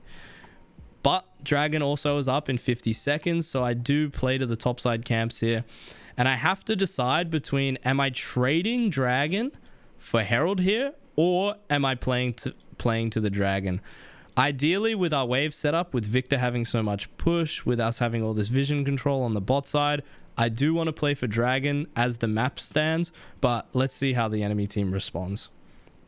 I'm going to walk through mid. Jax is spam pinging assistance on the Herald, and I'm okay to trade drag here. I actually think this is a mistake from myself. I actually don't like this by me. I think I should screw this Jax. He does nothing. I should continue playing to bot. Yorick is overextending. Me and Victor kill this Yorick here, and he dies in the side lane for free. I opt to play towards topside, deny camps, and potentially dive here. Okay. I remember what was happening here. I remember what went through my mind, actually. Yorick showed bot. Fizz shows mid. So who's coming to this top wave? Misfortune is coming to this top wave. So I'm actually going to look for a pick on Misfortune. I still think playing to bot here is better because I think dragons are more valuable past 14 minutes, past platings. But that was the thought going in my mind. And as we just said a few seconds ago, Misfortune showing up to the party, playing for the top tower to catch the wave, and I catch her and rotate. Like, even though you can just read the map and think, where is someone going to be? Someone always has to show up to this wave. People do it autopilot, and Misfortune's a free kill. And now we get Herald for it. So that's nice. If using this Herald, I definitely want to break 2 towers mid, because as I mentioned before, breaking towers in the mid game, that is my objective as Evelynn. I'm scaling really nicely into this game. 18 stacks Medjais. I'm just feeling really good. Enemy team has 2 dragons. They have Ocean Dragon and Infernal Drake. But I'm honestly not too afraid. Our team scales harder than theirs, and we won the early game, so I'm pretty happy. I pull off Herald here to fight and rotate over to the overextending enemy team here. And I'm just looking for any picks on the backside. I flash as Sonar ults. I should have been looking for the animation because I knew she was ulting. I knew she was holding ult, but I was hoping that I would just be able to one-shot her there before she decided to ult. Unfortunate timing. Literally flashed in the second she pressed it, so I don't get any kills. Really sucks for us. Anyways, no flash. Still have ult. Looking to base for Banshees eventually whenever I get the gold. So I'm going to see... I feel like I should just stay on the map here until I get Banshees gold. I'm going to pick up Scuttle, and then I'm going to look to probably pick someone on the side lane here with Victor. Maybe pick off mid lane. I'm not sure. We're going to see who shows up. I want Victor right now. I want Victor to stand here. I want him to pressure. I want him to move up. But he rotates over here for mid tower, actually. See, we don't really need anyone to rotate here. This tower is so low. I'd prefer if Victor kept creating pressure on the side lane against this Fizz. Because there's nothing for us here to do. I want Victor to pressure Fizz in. I'd know Fizz was rotating and I can pick him up on the side. Tried to get the W slow and I actually missed that, but my ultimate radius is so wide it even hits a little bit behind my character. So no matter what, if Fizz Qs to me, I'm always confident of just pressing my R because I know that it will hit him. Really nice pickup there. 22 stacks Medjais with a Banshees. So this is something that I see Eves do when they're scaling with Medjais. It's very rare, but I've seen them even build Zhonya's. But people will build defensive item, namely Banshees on Eve when they're ahead, just because you already have so much damage that you don't need to go overboard with the Void Staff, with the Rabadons, and you become that much more of a raid boss having the defensive items because you're going to kill them and they can't kill you. Now my team sees a bot fight happening. I'm just going to pick up MF on the long chase and pick her up on the sideline. Really, really easy from here. I'm trying not to... Oh, no, I don't even have ult. Hit my Q there for the bonus damage on the second Eprox. Push this wave in, and we're just going to deal some damage to this tower. But I've got my eyes on the jungle camps right now. I'm going to do damage to this tower, but I really want to pick up this blue and this Gromp. I'm staying way too long here. I really want these camps, because Kayn can come out of base and impact me now. I opt to do Gromp here because I know that Kayn's going to run straight from base to this blue. So I know I can get away with Gromp for free and maybe blue if he doesn't come. But he does come. And I am able to get the Gromp. So now, what's my thought process? How am I closing out this game? Jack's still absolutely useless. So I'm kind of ignoring this guy. And I'm just playing around Zeri and Lux again. All I've done this entire match is I've identified my strong lane, my winning players, and I'm just continuously playing around them. Probably after these Krugs, I'm either going to look to base or I'm just going to stay on the map and I'm going to look to pressure mid. I'm going to walk mid, hit this in the mid game, do the classic. I'm going to walk mid, look for the ADC, look for the support, and I'm probably going to start transitioning this into Baron vision because the objective in my mind right now is this tower and vision in this area of the map, so then my team can look to pull Barons with Evelynn because the enemy team can't do anything about it. They do actually have Kayn, who has a decent secure. He has, well, a great secure, actually. He has Q, W, and Smite. Really, really nice, and he can just run through walls as Kayn. So it's actually not the easiest one for us to secure, not the most safe, but again, as Evelynn, we can just 50-50 it if we want to. So here, I do opt to take the base, pick up Blasting Wand. I like this. It doesn't look like there's honestly too much for me to do on the map right now, so picking up a Blasting Wand feels good. And again, we're going to walk onto top side, pressure the map. My team set up vision that I wanted to start setting up here for Baron. So now in my mind, I want to start using this vision to get picks. And I want to start pressuring mid lane. Oh, 1 second. I'm getting a phone call. All right. Love you too. Bye. Thank you. I'll see you later.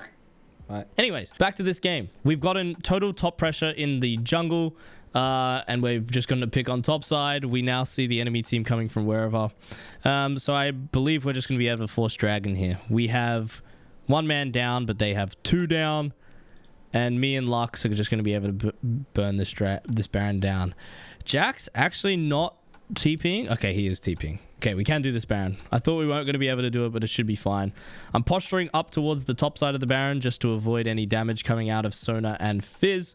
Yorick shows on the bot side, so we know it's just the 4v2 here.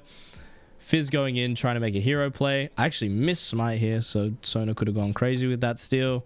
But overall, noticing that most people aren't there, I'm not really too stressed about that. Looking here for Sona and MF on the back end. I actually get exhausted. I die here. Yeah, enemy team Kayn could have gone crazy there. Actually, I had no cooldowns. I got exhausted, unfortunately, and yeah, they could have. I think Kayn could have just gone on me and then potentially killed me. But that's just him not understanding the limitations of Evelynn as a champion. Anyways, Burn all those. Sonar, no exhaust anymore. Life is pretty good. Now we're under a little bit of threat of the enemy team getting Cloud Soul, but the thing is, it's 3 dragons, 24 minutes in. I'm 25 stacks Magi's. So by the time the next dragon comes up, I'm pretty sure this game is going to be over. So how do we close this out? How do you close out a game as Evelynn? Even if you are fed, it can be really, really tough. What am I looking for right now? First one, I'm looking for picks. I want picks. What's the other thing I'm looking for? I'm looking for towers. So I'm looking to enable Jax to break bot tower. I'm looking to enable my team to break mid tower. So how am I going to do this? By doing things like this. I'm going to be forcing Kayn. My Zeri kind of griefs me here and allows Kayn to get away, but it is what it is. I'm just chunking players on the left side of the map, the right side of the map, allowing my team to slam these waves into towers, chip them down, and break into the enemy base. Evelynn becomes extremely strong as soon as one Nexus tower is destroyed. I mean, not Nexus tower, but one inhibitor tower is destroyed, because as soon as an inhibitor tower is destroyed, Evelynn can walk through that lane and sit in this nice area in the base, out of vision from the enemy. So playing for any of these 2 towers right now is really nice. Jax opts to base and run to top side. So now I'm just waiting, looking for picks on the back end. Kayn walks straight into me and he's dead. But as I was saying, going back to the macro, Jax is based. He's pushing topside. So what my team right now is doing is we're just going to sit here, siege. The enemy has no hard engage, minus Sonar ult is probably the hard engage they have. Other than that, it's pretty tough. Fizz ults. But they just don't have enough damage to burn through Lux shields. Zeri's probably got a heal and enough kiting. And then Victor has crown whenever it's back up. So it's really, really hard for the enemy team to engage onto us. And Jax has pushed this side lane tower up. So again, we're just going to continue the siege. Now, because Kayn is dead, we have numbers. We're equal numbers. We're 4v4 here. Yorick shows top, so we're actually 4v3. We're going to just be able to siege down the tower by me pressing W. The only person who can pressure and walk up to me is Fizz. So by using W on him, it neutralizes all impact he can have by walking up. So now that we've broken mid tower, we've broken top. We broke the top tower. We broke this tower. So we broke how many towers? We broke 4 towers. 1, 2, 3, and 4. We've got a bunch of gold. We've denied all the enemy jungle camps, and now we can base. So this is a concept that I actually learned when I was a much younger player, and it was when I was about 18, so now 5 years ago. And my teammates would say, take everything, give them nothing. So when you had Baron, you would force up, you would take towers, and you would take every jungle camp, every single jungle camp. And if you know him, he's a guy who's played in LCS. His name was Shern. He was the one, Shernfire. He was the guy who always said that. He'd say, take everything, give them nothing. And I always embody that. I still remember this. I still remember that 5 years later. Always when I have a lead, I'm going to walk in, take this blue, take this crop, take these camps. I'm going to focus enemy jungle camps. Because if you think about it, right, the game is set up in a way that 3 players get lane minions, 1 player is the support, so they have a support item, and then on each team, 1 person gets jungle camps. So that as soon as you take away jungle camps from the enemy team, you're effectively cutting 1 entire player out of the game, out of their income. So now let's look at the game state. We've broken this mid tower, and as I was speaking about before, this is when Evelynn shines in sieging bases, because I walk straight through and I can walk up to top, I can walk down here, and I can just look for so many picks. And the thing is, I can sit right here while my team sits here. They can sit, hit this inhib, and even if an enemy walks up, they're not even going to be in range, because by the time they walk into range, I'm here and I'm going to be hitting them. So I can do so much damage, I can create so much pressure in these base siege positions, and Yorick knows that. Like, Yorick is respecting the range. He has to sit back. He has to wait for his teammates to come over, because I can just sit there, chunk him, and walk away. Now, you might be thinking, if I chunk Yorick, he might cage me, but I have proto belt, so I can always proto out of that. So I'm always happy to take a really nice trade onto them for that. Here, I also built Void Staff. You might be wondering, why did you build Void Staff instead of Rabadons? The only reason I built it this game is because I have Victor. So the enemy team can build MR, which means I would get value out of Void Staff. The enemy team hasn't actually built MR yet, but they are at a stage where they're getting really close to it. So I preemptively build Void, even though if I had Rabs, it would be a little bit more effective right now. But Void Staff is really good to have when you have a heavy AP mid laner such as Victor. So now we're actually struggling to break towers. Like, the enemy team has range. They have MF, they have Sona. Actually, I don't have that good range. They have Kane W. So I'm just going to play the split map here. I can't really get too many picks. And Kane decides to go absolutely crazy here. I'm sitting on the side. See the Sona ult come out there, actually.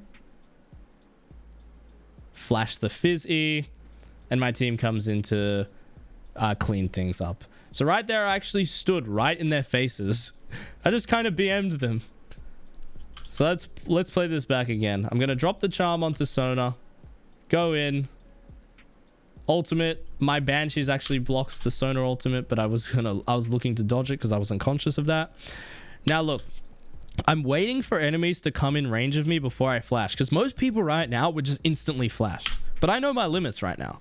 I'm going to go on this guy, drop my damage, and then I'll flash as soon as Fizz has committed his E to me. So I'm baiting as many abilities as I can in these fights to maximize my flash value. If I just flash there instantly, Fizz walks away, he can E away, and he might live. Now, we're probably going to close this game out regardless, but that's just showcasing how, with a little bit of confidence and a little bit of, you thinking about enemies' threat range and not just the fact that, oh shit, they're there. You're thinking about how they can impact you and kill you. I was able to save my flash and force Fizz's E. Now, so this is my replay from a high elo game. If you guys have any questions, if I missed anything on this game review, let me know in the comments below. Now we're going to go over to the second game. Alright guys, so for this final game review, I'm actually going to be bringing you a game live. I feel like if I'm able to narrate my thought process in the moment, it gives you guys a better read of, what an Evelynn player is thinking, why I make the specific decisions I do in the moment, and maybe I'll show off some imperfections as well, show like a realistic game from someone who's played Evelynn a lot. So, in this game, I'm up against Rammus. That means I've taken the scaling health rune this game. And now we just need to decide where we're starting. Pathing towards bot looks ideal for me because I have the strong Draven Swain lane. I'm not afraid of getting invaded. I'm going to ping Fiora, hopefully get a leash here. She does not need to start in lane versus Shen. Nope. Well, I guess I'm solo starting this game. It's fine. It's not too bad because, again, Rammus isn't going to invade me. But I don't feel like Fiora should start in lane here. It's better for her to leash, but whatever. Start red. I'm just going to pull it up. Kite it all the way to my Krugs.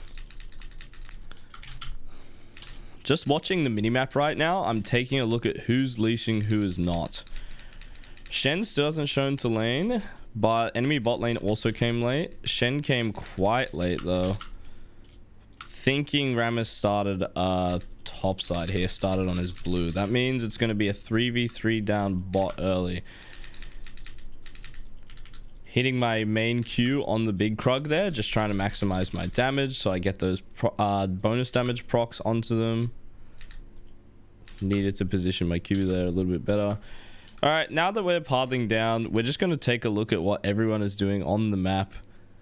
Hard trades on mid, hard trades on top. Actually kind of scary here for my top laner, and he's dead. Rough.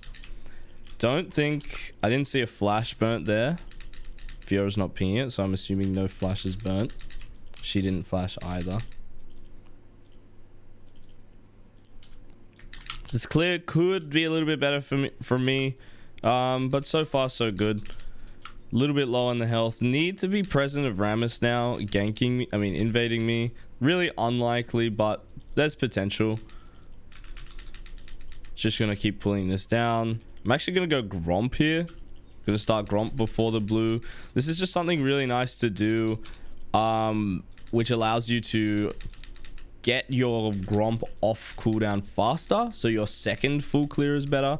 This is what I like to do in games where there's no threat of me getting invaded early. And looking at the timer now, it's 3:20. This is actually a very slow clear for myself. I haven't pulled camps optimally, end without a leash was pretty rough. Rammus ganking bot. Just gonna walk down here, pop a pot. I can pick this up on the back end.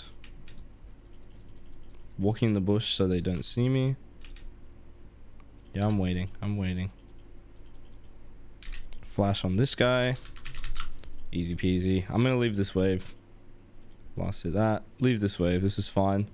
It will slowly push into the enemy, but I don't want to deny too many waves from Draven, so it's better to just go down a few minions. Huh?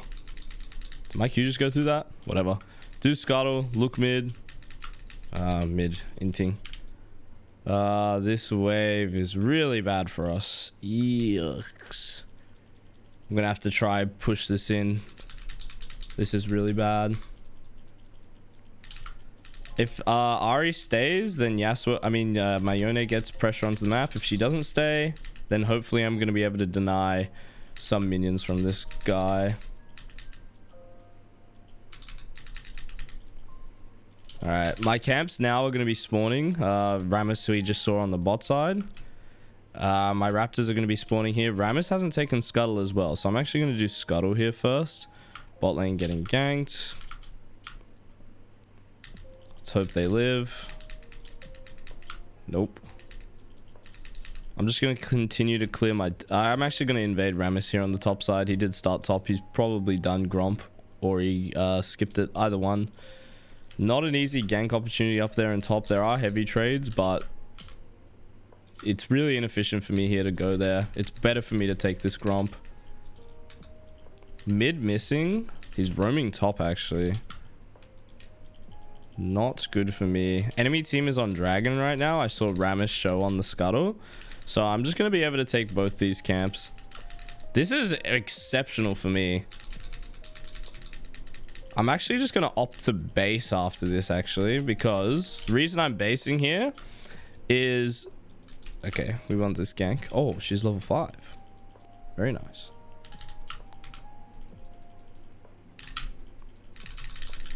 Great pings by Yone. Very nice. So yeah, the reason I'm basing here, though, is I hit level 6 off my next camp. So if I spend my gold now... that means my next gank is going to be really strong. I swapped a red trinket here just because I don't have any yellow trinkets coming up anytime soon. Enemy team did not get away with doing dragon either, so I'm just going to path here. Ooh. Oh my god, nice. Okay, that was scary. Rammus topside, level 4. I tick 6 off this next camp.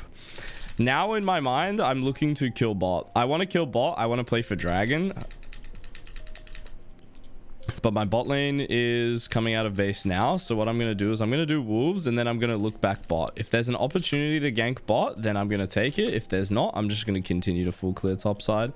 Because it's good to farm to topside. 1, I've got my camps up.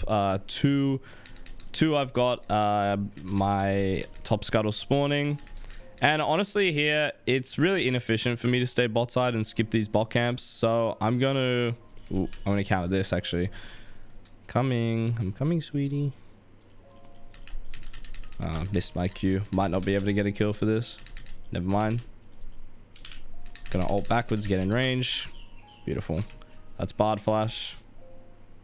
Now Yone's in a tough spot. Oh, hello, sweetie.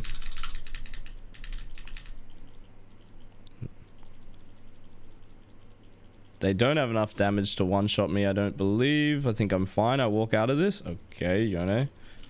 I have no mana, pal. That's all you. Enemy top lane missing. Shen is 6.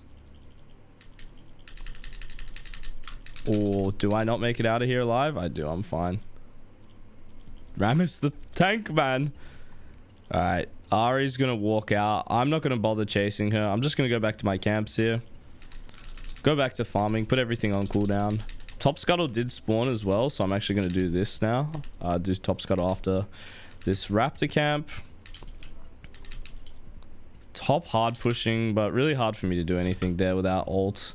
Gonna drop a pink on this corner here, just in case Rammus flips Herald at one point. I don't want to put it out in the open so he can readily see it. I just want to defend against him actually pulling Heralds.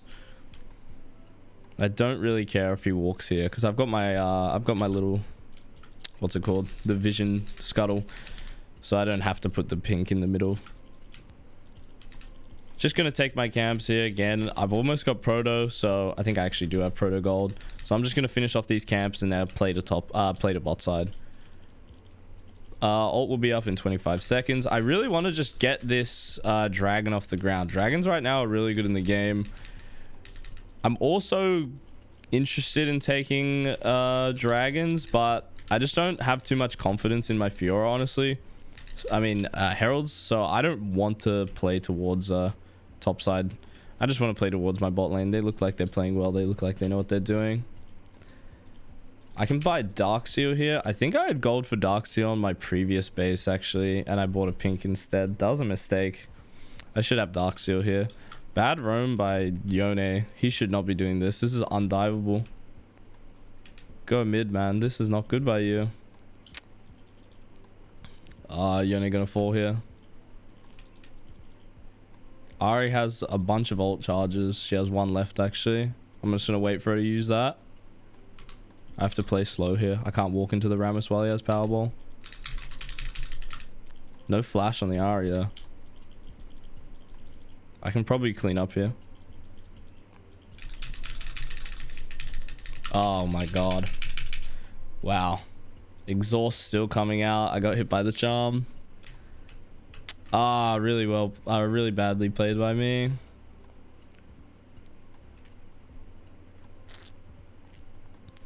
Whoops. Okay, just gonna come back on the bot side here.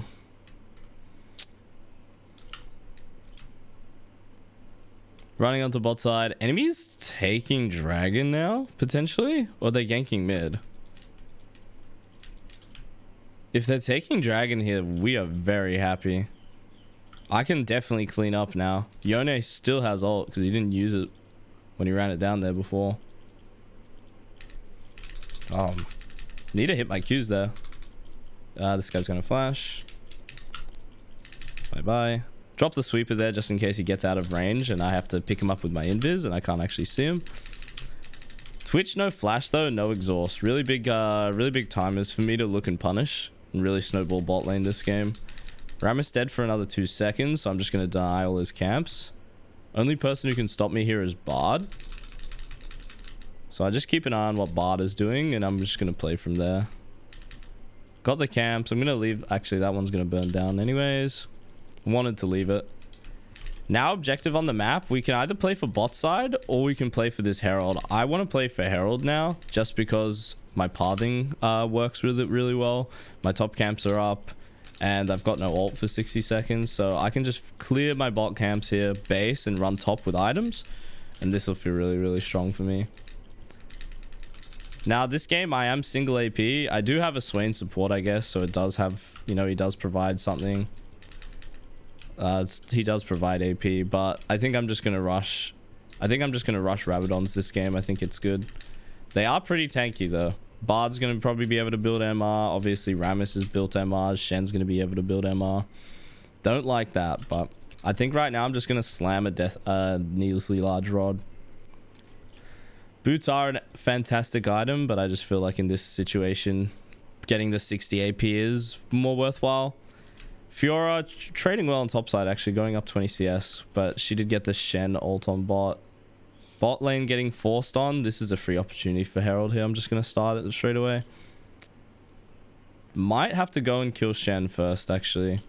I'm not too confident in my Fiora, and she's getting really hard out pressured. Gonna try and flank Shen here. Easy. And I'm just gonna drop the W here. He's gonna have to come into me. And he's dead. Alright, starting Herald now. With that pressure, easy kill onto Shen. Still have my ult. Rammus is still on bot side. Really nice vision from my bot, actually. Something about taking heralds, if you guys didn't know, every auto attack I can't remember the exact number, but every time you auto attack, it reduces the cooldown between the next eye popping out. So even if you're something like a Karthus that spams abilities, whatever you may be, it is still really good to get auto attacks. 1320. I'm gonna herald this. Yeah. My Yone's having a heart attack. He's having a heart attack. All capsing. Just panic mode. It's fine. We're gonna drop my herald down. Rammus hasn't taken any of these camps because he's been bot side for 10 hours. My bot lane's probably screaming right now. Gonna be able to pick up Scuttle and maybe kill Shen again. Let's see what Shen does. I'm probably just going to, yeah, kill this guy. Nope. Maybe he's gonna run mid. I think he's warded the tri-bush. I'm gonna ping on my way. Just let Fiora know what I'm doing. I need to wait for my W as well. And my invis. Alright, Shen's trolling. Hello, Shen. Just drop the smite. Dead. I make sure I take that last hit. I like this kill. I like that cash. I'm building Rabadons as well, so I want the money. Now you might be wondering, why do I not base here? Because my next purchase is going to be Sork Shoes and Needlessly Large Rod, which is 2,050 gold. So all I need is 200 more gold, and then I'm going to be able to pick that up.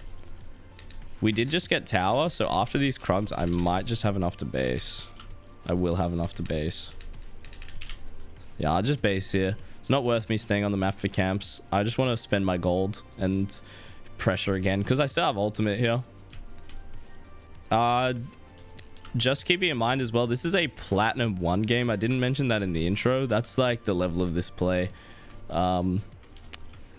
This is, I think, one of my old accounts that used to be Challenger in like Season 8. So it's decayed to the depths of hell, but still trying to show these concepts regardless of, I guess, the level of play. So now we're coming back onto the map. Dragon 15 seconds. Don't want to let a Shen and Rammus get mountain while I'm fed as well. I have the option to obviously stop them. I think Bard might be roaming down here. He is. Let's see where Twitch is. I probably could have killed Bard there, but I'd just prefer to secure the kill onto Twitch here. Proto into him. Hit the E. It was hard to secure my Q there in the minion wave, so that's why I opened with E. Take Dragon. I want Swain to clear this. Drop the W on Drag. Swain should really be clearing that pink ward. So much better for us. I don't need to smite this. I'm pretty sure they don't have globals. They don't have globals. If Bard throws his ult down there, I would have just smited anyways. So I just hold smite to force any abilities out from them. Just gonna sit here, wait around, see if anyone walks into me. Ahri has Crown. They're all leaning bot as well, so it's pretty hard for our team. Fiora playing Blindness Simulator right now. Oh, this is killable for me. Very killable. Drop the charm on Ahri when she shows on vision, because she's the most threatening right now. Unfortunate. Gonna walk into this bush here to see if I can get a pick. They saw me. Damn.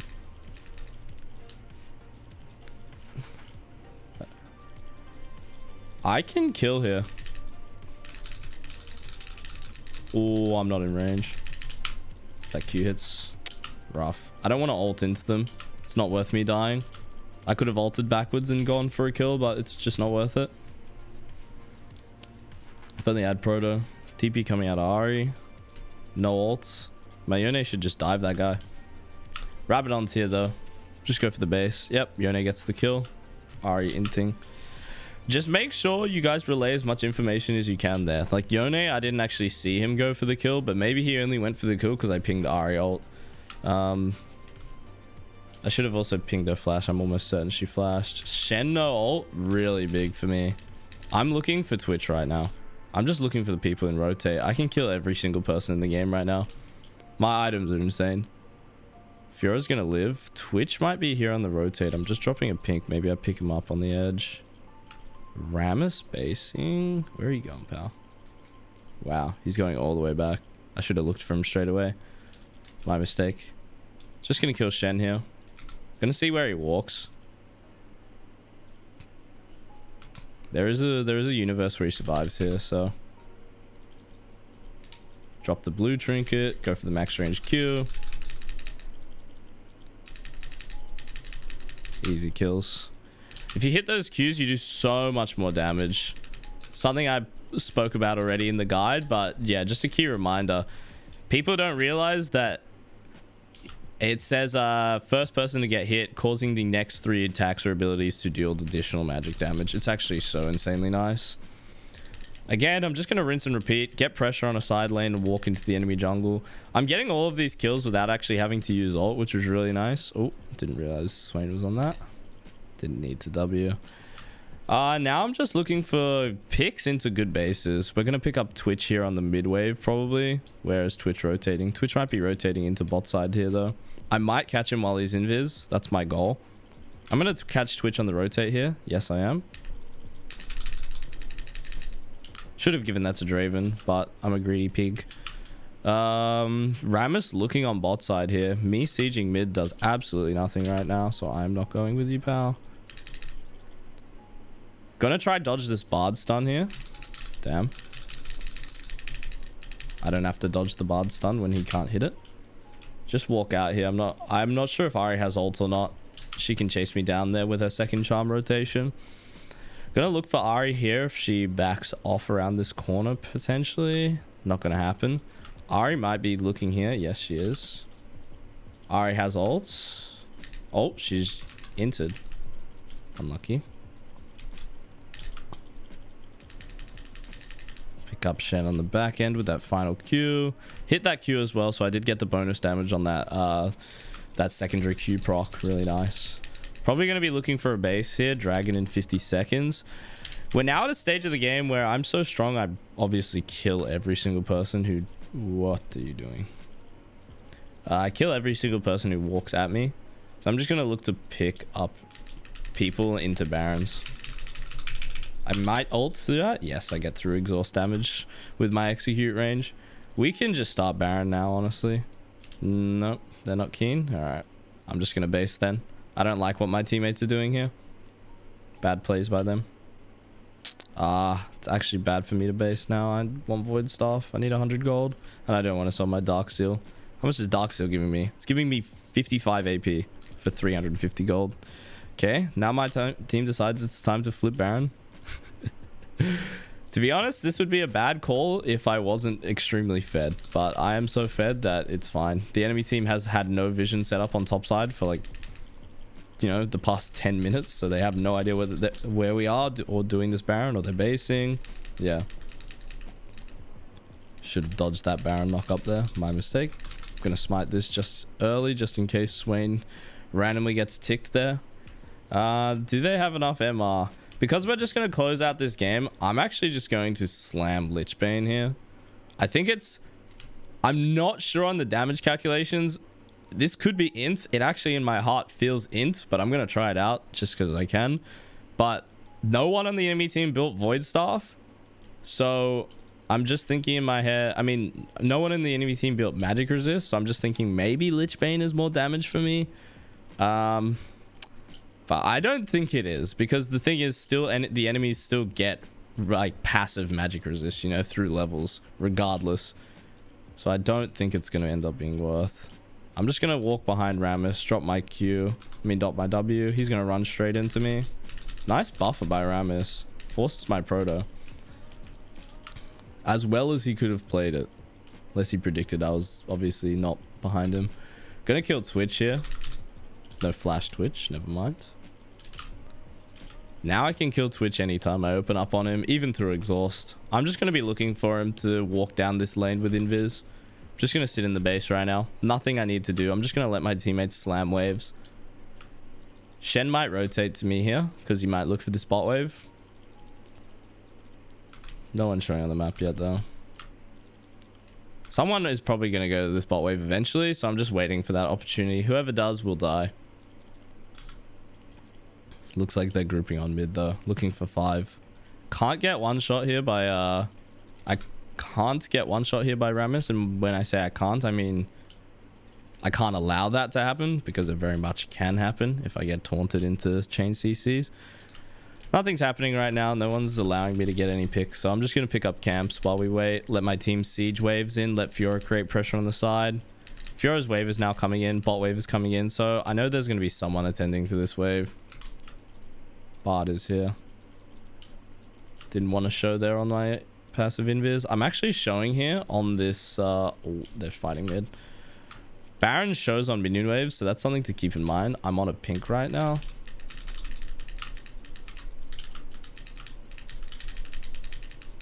Don't care about taking damage here because I can just ult out. Dropping my health pot. I should have stayed in passive there and honestly just healed. It's probably better for me than hitting the tower. But I have Lich Bane, so I'm just going to help break this down. And I think we just end the game. Yeah, well, not I think. I know we just end the game if I don't run it down and stop. I actually have to use my brain. Only person here is Ari. She's not going to do anything. So I hope you guys enjoyed this gameplay. I've tried doing another one, but we basically lost in 15 minutes. So this is the second recording. Really went really well this time. Hope you guys enjoyed the video. Hope you guys learned something. If there's anything I missed or you have any questions about my gameplay, let me know. The replay review I did probably before this one's a little bit more refined, just a little bit more cleaner thought processes. I am new to narrating gameplay, so hope you guys did enjoy it though, regardless, and hope you found this useful. Oh, never mind, the game's not over. I'm dead. Well, the game ended. Thank you guys for watching the video. I hope you enjoyed it. I hope it was valuable and I hope you learned something. If you guys need any questions answered, put them in the comment section below. I'm happy to talk to you guys and answer anything you want to know. If you liked the video, drop it a like because it helps other people see the video. And if you want to get coaching from myself, check it in the description below, udysof.com. I'd love to see some of you guys there and I hope to see you in the next video. Thanks for watching.